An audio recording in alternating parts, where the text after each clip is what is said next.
Hey guys, welcome to Ramyarecipestamil. இன்னைக்கு நம்ம பார்க்க போற ரெசிபி எல்லாரோட ஃபேவரட்டான குர்குரே தான் फ्रेंड्स பார்க்க போறோம். இது சின்ன குழந்தைங்க மட்டும் இல்லாம பெரியவங்களும் இந்த குர்குரேவை நல்லா விரும்பி சாப்பிடுவாங்க.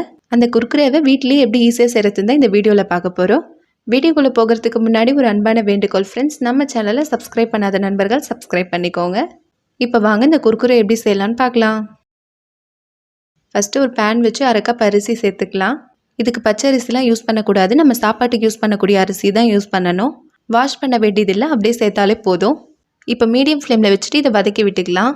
ஹை ஃப்ளேமில் வச்சுன்னா அரிசி கரிஞ்சு போயிடும், அதனால் மீடியம் ஃப்ளேம்லேயே வச்சு வறுத்து எடுத்துக்கலாம். பாருங்கள், இப்போ அரிசி நல்லா வறுபட்டு வந்திருக்கு. இந்த மாதிரி தான் இருக்கணும், அரிசி ரொம்ப கலர் சேஞ்ச் ஆகிடக்கூடாது. இப்போ இந்த அரிசியை மிக்ஸி ஜாரில் சேர்த்து ஃபைன் பவுடரை அரைச்சிட்டு வந்துடலாம். இப்போ ஒரு சல்லடை வச்சு அதில் நம்ம அரைச்சி வச்சுருக்க அரிசி பவுடரை சேர்த்துக்கலாம். இப்போ இதை சலிச்சிக்கலாம். பார்க்குறதுக்கு ஃபைன் பவுடர் மாதிரி தான் இருக்கும், ஆனால் ஒரு சில அரிசி அரைப்படாமல் இருக்கும், அதனால் சலிச்சிட்டே சேர்த்துக்கலாம். மாவு இந்த அளவுக்கு நல்லா ஃபைன் பவுடராக இருக்கணும். இப்போ அரைச்சி வச்சுருக்க மாவை அளந்து எடுத்துக்கலாம். பாருங்கள், மாவு அரை கப் இருக்குது. நம்மளுக்கு எவ்வளோ மாவு வருதோ அதை விட டபுள் மடங்காக நம்ம தண்ணி சேர்க்கணும். அரை கப் அளவுக்கு மாவு வந்திருக்கு, இதுக்கு ஒரு கப் போல் தண்ணி சேர்த்துக்கணும். இப்போ இந்த மாவு கூடவே 2 டேபிள் ஸ்பூன் அளவுக்கு கடலை மாவு சேர்த்துக்கலாம். இப்போ இந்த குர்குரேவுக்கு தேவையான அளவு உப்பு சேர்த்துக்கலாம். சேர்த்துட்டு இது ஒரு வாட்டி நல்லா மிக்ஸ் பண்ணி விட்டுக்கலாம். கடலை மாவு சேர்க்க சொல்ல குர்குரேக்கு ஒரு நல்ல டேஸ்ட்டு கொடுக்கும். இப்போ ஒரு பேன் வச்சு ஒரு கப் அளவுக்கு தண்ணி சேர்த்துக்கலாம். தண்ணி நல்லா கொதிச்சு வரட்டும். பாருங்கள், இப்போ தண்ணி நல்லா கொதிச்சு வந்திருக்கு. இப்போ தண்ணி நல்லா இந்த மாதிரி கொதிச்சு வந்ததும் மாவு சேர்த்துக்கலாம். சேர்த்துட்டு இது ஒரு வாட்டி நல்லா மிக்ஸ் பண்ணி விட்டுக்கலாம். கட்டிலாம் எதுவுமே இருக்கக்கூடாது, நல்லா கைவிடாமல் நல்லா மிக்ஸ் பண்ணி விட்டுக்கலாம். இந்த அளவுக்கு மாவு நல்லா ஸ்மூத்தாக இருக்கணும். ஒவ்வொரு அரிசிக்கும் தண்ணியோட அளவு டிஃப்ரெண்ட் ஆகும், ஆனால் அரை கப் அரிசிக்கு ஒரு கப்பில் இருந்து 1.5 கப் தண்ணி கரெக்டான அளவாக இருக்கும்.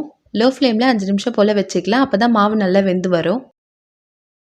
பாருங்கள், இப்போ ஒரு 5 நிமிஷம் போல் ஆயிடுச்சு. இந்த மாதிரி கையில் எடுத்து பார்க்க சொல்ல மாவு ஒட்டாமல் இருக்கணும், அப்போ தான் மாவு நல்லா வெந்திருக்குன்னு அர்த்தம். பாருங்கள், இப்போ மாவு நல்லா வெந்துடுச்சு. இது வேறு ஒரு பவுலுக்கு மாற்றிக்கலாம். இப்போ இந்த மாதிரி கொஞ்சமாக கையில் ஆயில் அப்ளை பண்ணிவிட்டு இந்த மாதிரி நல்லா பிசைஞ்சிக்கலாம். பாருங்கள், மாவு நல்லா பிசைஞ்சாச்சு. ஃபஸ்ட்டே நம்ம பிசைஞ்சு வச்சுருக்க மாவுலேருந்து கொஞ்சமாக எடுத்து கையில் வச்சு உருட்டி அதுக்கப்புறம் அது அப்படியே நீல வாக்கில் ஆக்கணும். பாருங்கள், இந்த மாதிரி தான். இந்த மாதிரி எல்லா மாவையும் ரெடி பண்ணிக்கலாம். இப்போ குர்குரே பொரிச்சிக்கலாம். அதுக்கு ஒரு பேன் வச்சு எண்ணெய் ஊற்றிக்கலாம்.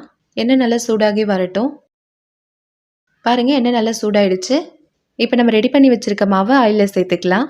இது ஹை ஃப்ளேமில் தான் நம்ம வச்சு பொரிச்சு எடுக்கணும், ஏன்னா ஆல்ரெடி அரிசி மாவு நல்லா வெந்திருக்கு. நம்ம லோ ஃப்ளேம்லேயும் அப்படி இல்லைன்னா மீடியம் ஃப்ளேமில் வச்சோன்னா அதிகமாக எண்ணெய் குடிக்கும். அதனால் ஹை ஃப்ளேமில் வச்சு இந்த மாதிரி மிக்ஸ் பண்ணிகிட்டே இருந்தோன்னா ஒரே மாதிரியே ஃப்ரை ஆகி ஒரே கலரில் வரும்.